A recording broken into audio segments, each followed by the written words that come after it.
ही घटना पूर्व वैमनस्यातून घडली की सुपारी हत्या होती याचा शोध पोलिसांकडून घेतला जात आहे। तब्बल सुमारे 12 राउंड फायर झाल्याची प्राथमिक माहिती हाती येत आहे। आदाब, नमस्ते। मैं पत्रकार जहीर शेख शब्बीर, आप देख रहे हो जेके महाराष्ट्र न्यूज चैनल। अगर आप हमारे चैनल पे नए हो और चाहते हो कि हर खबर आप तक सबसे पहले पहुंचे, तो आप हमारे चैनल को सब्सक्राइब जरूर करें और बेल आइकॉन दबाना ना भूलें। कोणत्या उद्देशाने ही फायरिंग केलेलं आहे आणि दोघांचं काय पार्श्वभूमी आहे या विषयावर आमचे तपास चालू आहे।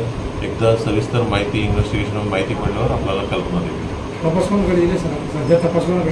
सध्या तपास एपीआय निकुंभ म्हणून आहेत, त्यांच्याकडनं तपास देण्यात आलेला आहे। साहेब, पाचोरा बस स्थानकावर पोलीस चौकी आहे आणि पोलीस चौकीपासून मोजून 100 फुटावरती हा गोळीबार झालेला आहे।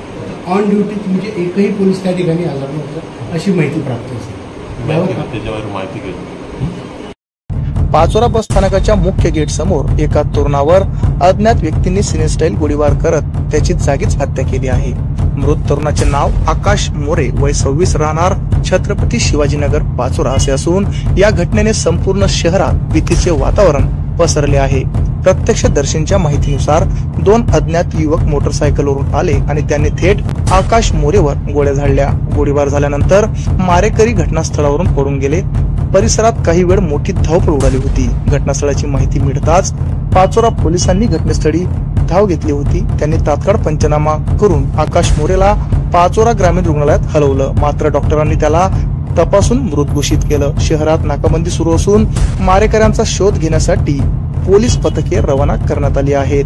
परिसरातील सीसीटीव्ही फुटेजची तपासणी सुरू असून हत्येचं नेमकं कारण काय ते अद्याप समोर आलेलं नाही। पोलिसांनी तात्काळ फॉरेन्सिक लॅबला घटनेची माहिती दिल्याने फॉरेन्सिक व्हॅन देखील घटनास्थळी दाखल झालेली आहे। पोलिसांनी गुन्हा नोंदवून अधिक तपास सुरू केला आहे।